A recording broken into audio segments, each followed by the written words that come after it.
Today's video is brought to you by Squarespace, my go-to for building a website and online shop.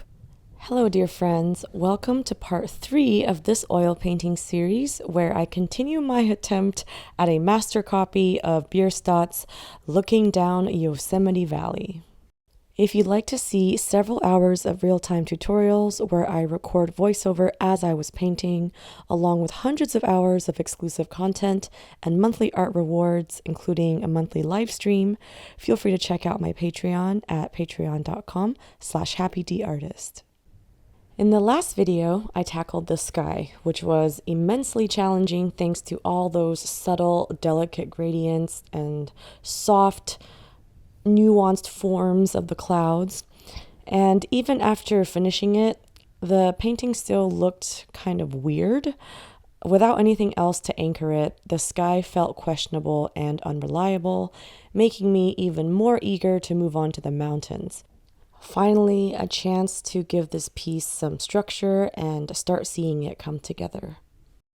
Following the same approach as the sky, I worked from the background forward, beginning with the most distant mountains. These furthest peaks are so softened by atmospheric perspective that they almost disappear into the warm, glowing sky, taking on its colors with barely any contrast. As the mountains move closer to us, their natural local color becomes more distinct. Their contrast sharpens, and the textures and details gradually emerge. So basically, the distant mountains will look more flat and kind of low contrast, whereas the up-close mountains will look more high contrast and three-dimensional with sharper details. Achieving this gradual buildup of form required constant attention and vigilance.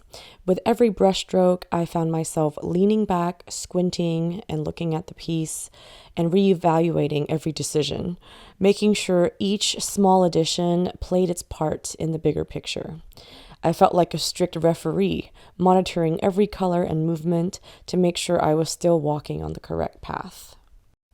To start, I blocked in broad areas of color with a large brush, keeping the initial layers dark and thin so I could later sculpt the forms with thicker, lighter paint. I used a bristle dagger brush to build up the rugged texture of the rocks, refining the cracks with a tiny size 0/2 long filbert brush. However, it didn't take long for me to realize that my 12 by 18 inch panel was simply too small for the level of detail I wanted. No matter how finely I painted with my tiniest brush, the cracks still felt too wide and too thick. And it makes sense because Bierstadt's original painting is over 8 feet wide and 5 feet tall. Meanwhile, I was trying to cram all of that detail into a space barely bigger than a sheet of printer paper. Great planning on my part. So, lesson learned for next time, I'll definitely opt for a larger panel. I'm thinking this piece would have just had so much more room to breathe, and the details would have had so much more room to expand and shine had I used, I think, at least a 24 by 36 inch panel. So yeah, I guess I finally understand why a lot of my former art teachers and famous artists and all the artists I looked up to eventually end up painting bigger and bigger, because you really do need that room, especially for landscapes. You know, for portraits and close-ups, you might be able to get away with a smaller panel, but for landscapes, we definitely need to go big. As the mountains took shape, so did my motivation. Up until this point, this painting had been an uphill battle. Over the past 2 months, I had been slowly chipping away at it, often dreading each session, finding all sorts of excuses to procrastinate because I knew each time I sat down to paint, it would be a struggle. For the majority of this painting's journey, the amount of suffering vastly outweighed the fun and enjoyment. But after about 6 sittings, something shifted. I finally started to see the finish line peeking at me from a distance. Painting is a lot like assembling a puzzle. At first, it feels nearly impossible, like none of the pieces fit and you'll never finish. but the more you complete it, the easier it gets, until suddenly everything starts falling into place. Studying the old masters is one of the best ways to improve as a painter, but it's also incredibly humbling and can be super discouraging. Doing a master copy means I'm literally putting my work side by side next to an actual masterpiece and then constantly comparing the two. So of course mine is going to look way more clumsy and amateur compared to the original. So I'm basically constantly reminding myself of how much I suck compared to Bierstadt every second I'm at the easel. But despite the frustration, it's also deeply rewarding.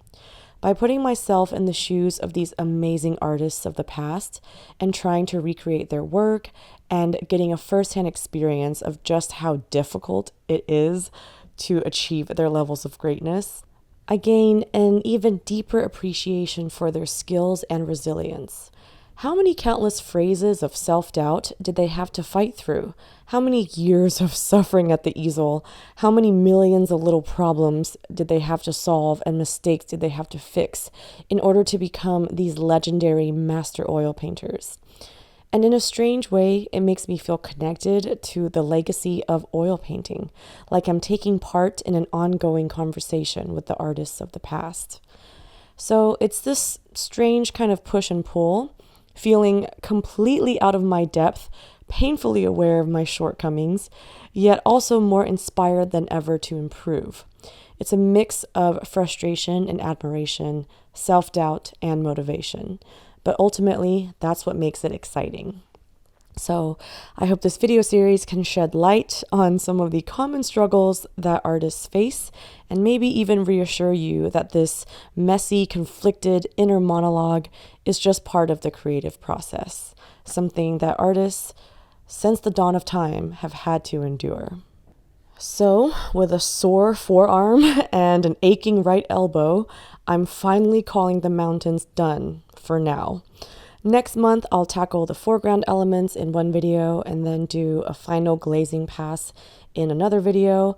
And hopefully I'll finish this painting before May, because as enriching as this process has been, I am so ready to get back to painting celestial goddesses, mermaids, and fairy portraits again.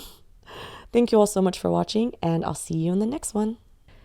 And of course, you guessed it, my eternal never-ending sale is still going on in my shop, so if you'd like 20% off your order of prints and originals, just enter the code HOLIDAY at happyd-artist.com. And if you're interested in learning more about how to paint and draw, I have lots of art educational content on my Patreon page, including exclusive video tutorials, step-by-step photo tutorials, live streams, podcasts, and even surprise art gift boxes. All available at patreon.com/happydartist.